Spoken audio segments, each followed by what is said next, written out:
It's tempting to compare ourselves with people around you, your colleagues, peers, or friends, but they are all different. No one is like you. Nobody has the exact same experience, genes, or relationships. We don't compare oranges to cucumbers because it doesn't make sense. Then why do we often do the opposite when it comes to ourselves? There will always be someone who has more money, speaks more languages, has built more companies, or has traveled to more countries. The only comparison you should make is between you today and yesterday. This way, you'll see real progress. When we say it's impossible, we don't really mean it. That's our fear speaking. If we can think about it, then it's possible. The real question is how we make this happen. We all have limiting beliefs and fears that prevent us from taking action. They make us doubt ourselves. But when we think about doing something, we are essentially practicing it. We know we want it. We need to get ready and do it. If it's thinkable, it is doable. We think about what's right and wrong. We weigh the pros and cons. We estimate the consequences and costs of our decisions. But sometimes the decision we long for doesn't make sense.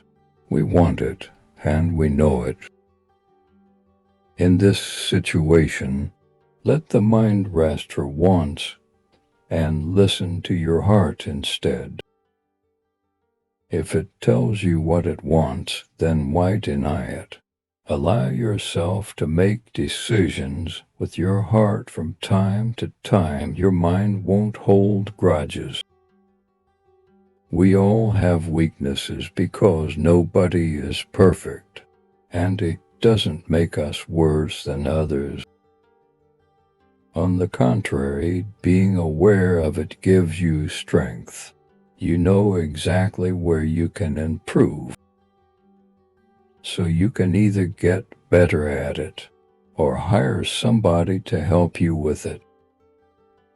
Don't be ignorant of your vulnerabilities. Not knowing about them can lead to harm you don't see happening. We all try to be the best version of ourselves. We hide what we don't like and what we are not comfortable with. This is our problem.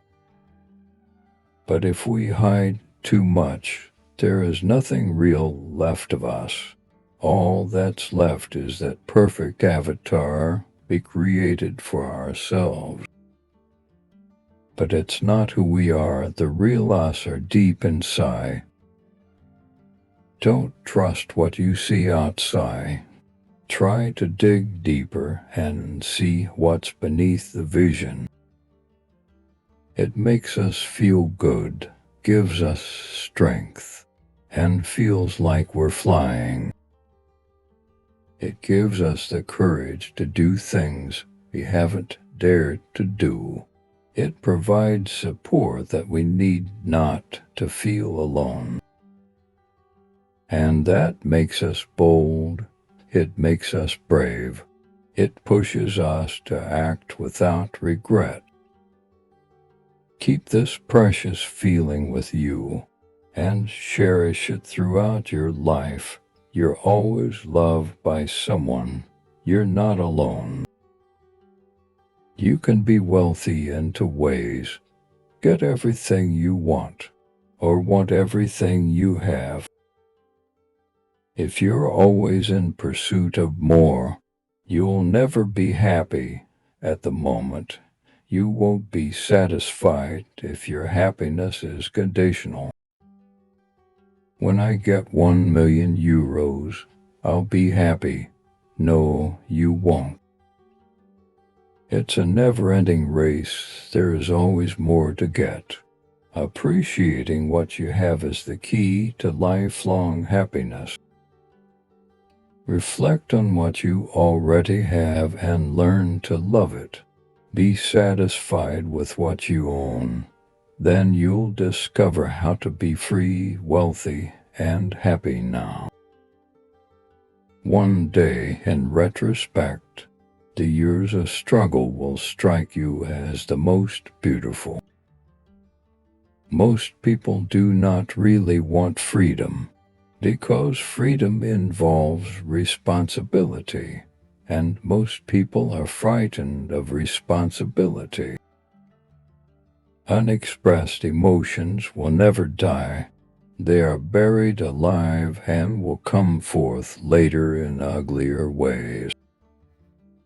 He that has eyes to see and ears to hear may convince himself that no mortal can keep a secret.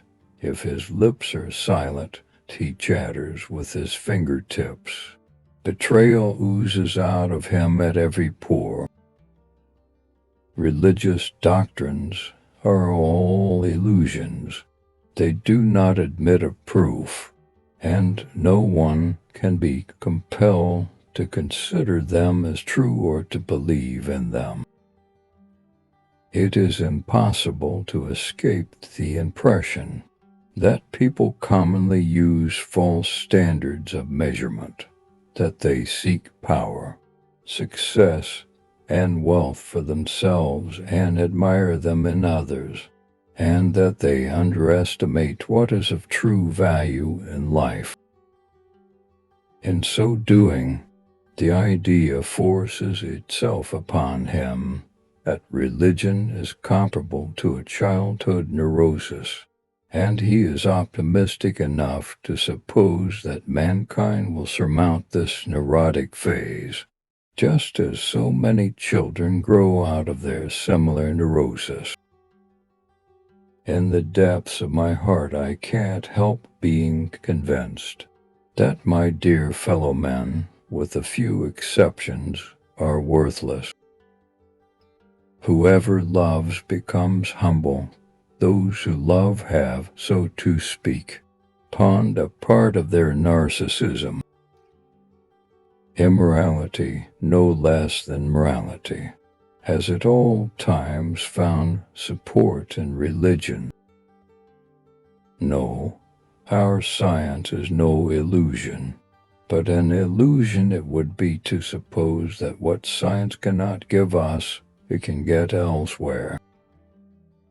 Religion is a system of wishful illusions, together with a disavowal of reality, such as we find nowhere else but in a state of blissful hallucinatory confusion.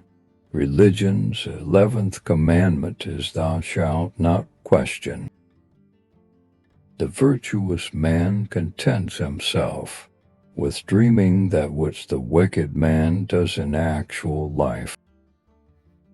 Life is full of challenges that are often hard to navigate. When we are buried in our problems and thoughts, we forget about the bigger picture and things that matter.